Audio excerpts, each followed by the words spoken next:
In case you're not familiar, ASML or ASML is a Dutch company. It was founded in Eindhoven in 1984. It's headquartered in Eindhoven today. And its most important product, the extreme ultraviolet lithographic machine, is a device the size of a bus that uses light with a wavelength shorter than a strand of DNA to carve transistors into silicon. That machine you might call is the cradle of the part that is used the most in a lot of AI products, and that's semiconductors. The machine is also assembled in Eindhoven. There's no more advanced pieces of manufacturing equipment on Earth, and ASML has a monopoly on it. Nobody else makes these machines. Nobody else is even close. This week, ASML announced it's hiring 1,000 more people in Taiwan, not in the Netherlands, not in Germany or the US, Taiwan, where it's already employed more than 4,500 people, runs 2 factories, and it's building a third, and generates nearly $10 billion a year. That's a quarter of its entire global revenue from one island. That number, a quarter of global revenue from one island, is exactly what we're looking at this week.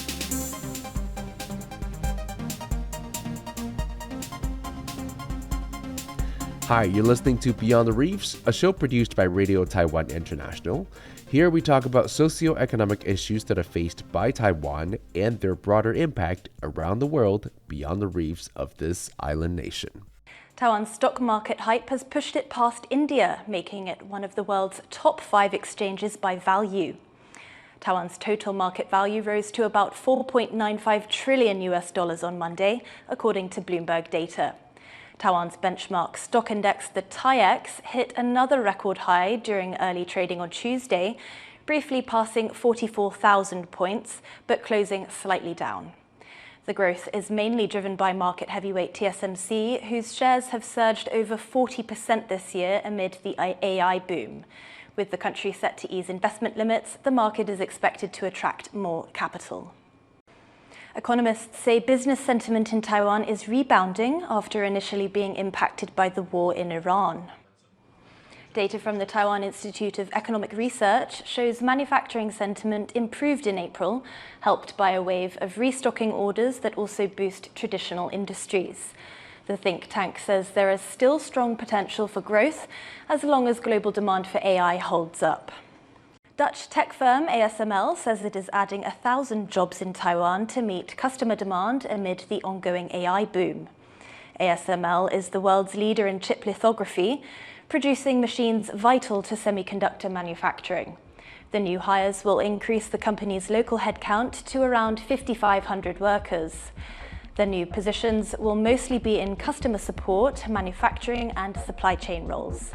The company is currently building a new facility in New Taipei. Now, before we get to the meat of the show this week, here's what's been happening in Taiwan. Last week, we looked at where Taiwan sits in the global AI supply chain, specifically what it means when a company like AMD sends $10 billion into Taiwan and the intellectual property stays in California. This week, the data caught up with our thesis. Taiwan's economic monitoring indicator stayed red for the 5th straight month in April. The NDC, National Development Council's highest growth signal, unchanged from March, driven by export values, industrial production, and machinery imports all holding in the red zone. Red means that everything is running hot. And hot it goes because the TAIEX broke above 44,000 points for the first time this week, closing at a new record. It's crazy to think that just 4 years ago, 22,000 was a new record. TSMC's chairman C.C. Wei held an unscheduled all-hands meeting to confirm employees' bonuses will grow more than 30% this year, the 3rd consecutive year at this rate. After rumors of cuts actually circulated online and made workers unhappy enough that he canceled a business trip to address them personally. 5 consecutive red lights we've just brought to you. A record stock index, a chairman reassuring his own workers that the feast is real, and if all of that is true, All of it makes the question underneath it more urgent, not less. So let's talk about it. And I'm going to start with what's actually happening because it's quite extraordinary. Taiwan's AI boom isn't hype. We've been talking about this for months. It's showing up in hard numbers across every indicator that matters. The TAIEX, Taiwan's benchmark stock index, closed above 44,000 this week for the first time in its history. Since the start of the year, it's up more than 52%. The economic monitoring indicator has been red for 5 consecutive months. Red is the top signal in the NDC's 5-color system, and it means the economy isn't growing, it's just running hot. Export values are in the red zone. Industrial production, also in the red zone. Imports of machinery and electrical equipment, the stuff you buy when you're expanding capacity, are also in the red zone. ASML, the Dutch company that makes the only machine capable of printing the world's most advanced chips, generates nearly $10 billion a year from its Taiwan operations alone. And this week, it said it needs 1,000 more people here. It already has more than 4,500. It's building a third factory, in fact. And TSMC, the company at the center of all of this, just confirmed that employee bonuses will grow more than 30% for the third year running. After its net profit hit roughly $54 billion last year, up 46% from the year before. So the feast, should I say the AI feast, is real. The numbers aren't manufactured, and the demand is here. The profits have long been here, and the hiring also here. Well, that's on the surface. Now let's sort of peel it back and look underneath it.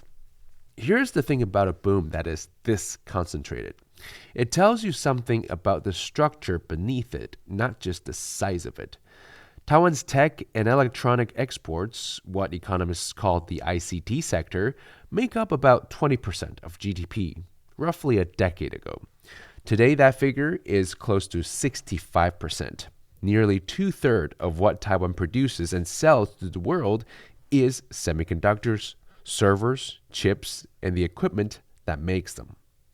Now, that's not a diversified economy that happens to be good at tech. That's an economy that has been, in the words of one analyst this week, completely AI island, or, in my words, YOLOing in the AI industry. The ASML story is a good illustration of how this works in practice. ASML doesn't just sell machines to Taiwan, it manufactures components here, assembles its advanced EUV machines here for delivery to local clients, and runs a quarter of its global business from here. That's a genuine, deep operational dependency. I wouldn't say it's a customer relationship. It's quite symbiotic. So when ASML says it needs 1,000 more people in Taiwan, it's not expanding a sales office, it's not expanding a factory floor, it's expanding a factory floor. And UMC, Taiwan's second largest contract chip maker, confirmed this week that its 12 nanometer collaboration with Intel is on schedule, with mass production at Intel's Arizona campus set to begin in 2027. Now that's another piece of the same pattern. Taiwan's manufacturing capability reaching into American soil, embedded into the supply chains of the companies that define the global tech industry. So the numbers aren't just big, they reflect specific structural position. Taiwan isn't a participant in the AI supply chain, it is a large portion of the AI supply chain's physical foundation. That's a powerful place to be. It's also a specific kind of place with a specific kind of exposure. And to understand what that exposure looks like, it helps to look at a historical parallel. In the 1990s, the personal computer industry had a power duel at its center. Intel made the chips, Microsoft made the operating system. Together, they were so dominant that the industry had a nickname for them, Wintel. Every PC manufacturer in the world, Compaq, Dell, IBM, HP, built their products around Intel's processors running Microsoft's software. The hardware manufacturers were essential. They were profitable. The demand for their products was real and growing fast, but there was an asymmetry built into that relationship that became clearer over time. Intel and Microsoft sat at the choke points: the processor architecture and the operating system. Every PC maker needed both of those things, and neither Intel nor Microsoft needed any particular PC maker. So Dell could be replaced by Compaq, and Compaq could be replaced by HP. The hardware manufacturers competed fiercely with each other for margins that Intel and Microsoft could afford not to care about. The companies that captured the most durable values weren't the ones that made the most things. They were the ones that owned the layer that everything else depended on. Now, look at today's AI supply chain. NVIDIA designs the GPU architecture that trains the world's AI models. The hyperscalers like Microsoft, Google, Amazon, Meta own the platforms, the data, and the customer relationships. And between them sits the physical layer: the fabs, the packaging, the advanced memory, the servers. Essential, irreplaceable in the short term, but occupying a position that looks structurally a lot more like the PC hardware manufacturers of the 1990s than like Intel or Microsoft. Taiwan, on the other hand, dominates that physical layer. TSMC's chip manufacturing and ASML's lithography equipment embedded in Taiwan's ecosystem. UMC's specialty process, the packaging and assembly firms that surround them, this is the Wintel era's hardware tier, rebuilt at a scale and complexity the 1990s couldn't have imagined. Which raises a question that one analyst here in Taiwan framed very clearly this week. The boom in chip demand is real, but who's capturing the value from that boom? The companies that own the architecture, or the companies that build the hardware the architecture runs on. Taiwan didn't end up in this position by accident, and it couldn't easily have ended up somewhere else. The semiconductor manufacturing base that TSMC represents took decades to build.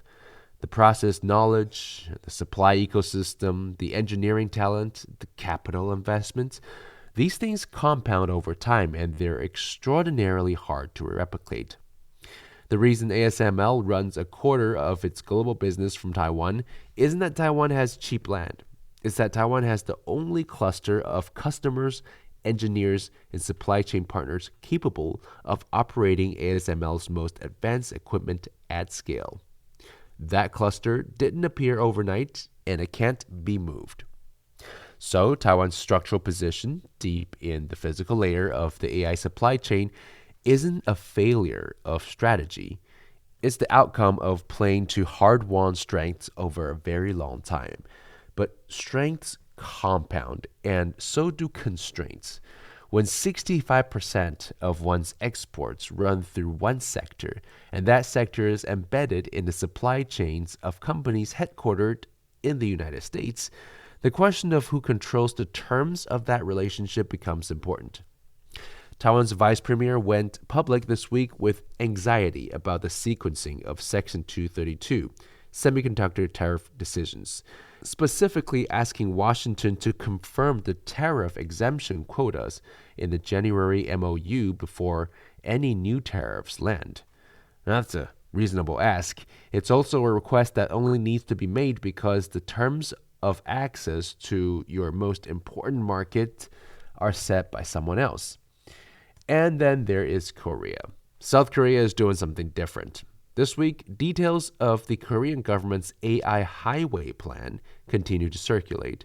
It's a national program to build a network of 260,000 GPUs, backed by the equivalent of roughly $27 billion in combined government and private capital, with the goal of selecting a domestic model champion by 2027 to become, in the Korea government's framing, the third sovereign AI ecosystem outside of the American and Chinese camps. Anthropic, the AI company that makes Claude, opened its first East Asia office this week. Not in Taipei, in Seoul. Now, that's not an accident either. Korea has high AI tool adoption per capita, a government actively subsidizing domestic AI development, and a strategic decision to move up the value stack. from making the hardware that AI runs on towards owning a piece of the intelligence layer itself. Taiwan has a strategic AI committee announced last week, chaired by the premier, and a plan to give every primary school student tablets within 4 years. The comparison isn't entirely fair.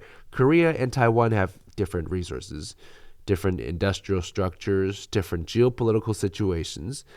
Korea's semiconductor sector is more concentrated in large conglomerates, and Taiwan is a supply chain ecosystem, which makes it more flexible but harder to redirect as a unit. And Taiwan's hardware dominance is genuinely harder to build than Korea's AI software ambitions. It took longer, it costs more, and it sits on deeper technical foundations. But the direction of travel is quite visible. Korea is trying to own a layer, and Taiwan is going deeper into the layer that it already owns. Now, here's what makes this week's data genuinely complicated. On the same day the TAIEX hit 44,000, the new record, the same trading sessions that celebrated a record high driven by TSMC, MediaTek, and ASE, textile makers Far Eastern New Century dropped 10%, the maximum daily decline. In fact, you stop being able to trade your stocks after you either increase or drop by 10% a day. Food brands Uni-President fell. Clothing manufacturers Klett Textile also fell. Consumer confidence softened in May, and the home buying index fell to its lowest level in nearly 6 years. Survey respondents said they weren't buying properties and they were putting money into the stock market instead, chasing the AI rally. This is what we call a K-shaped economy. The top of the K, the semiconductors, AI hardware, advanced manufacturing, is booming, it's going up. The bottom of the K, consumer goods, textiles, food, traditional manufacturing, is being left behind. And the wealth generated at the top isn't flowing broadly enough to lift the bottom.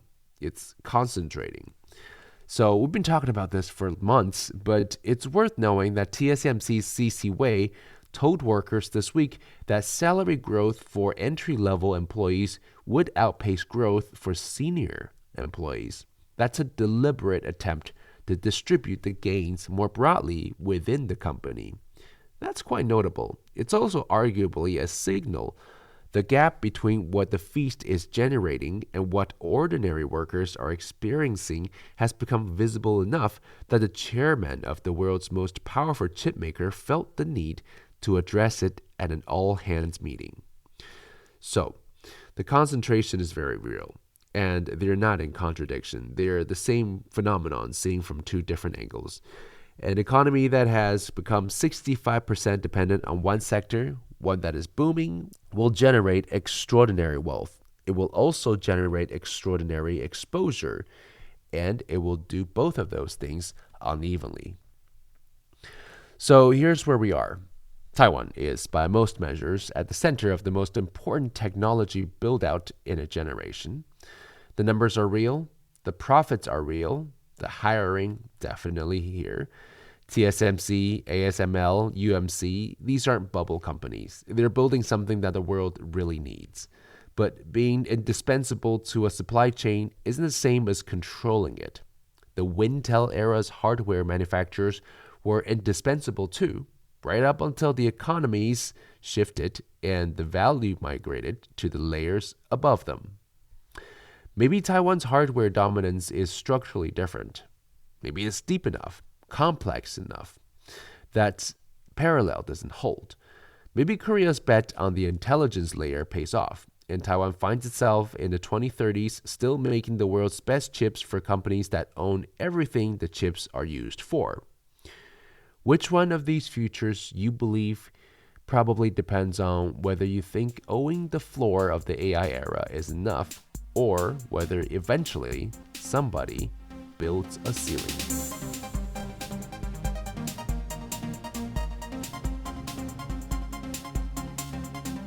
Thank you for listening to the show. I'm Joey Joe. Tune in next week to find out about socioeconomic issues that are faced by Taiwan and their broader impact around the world beyond the reefs of this island nation.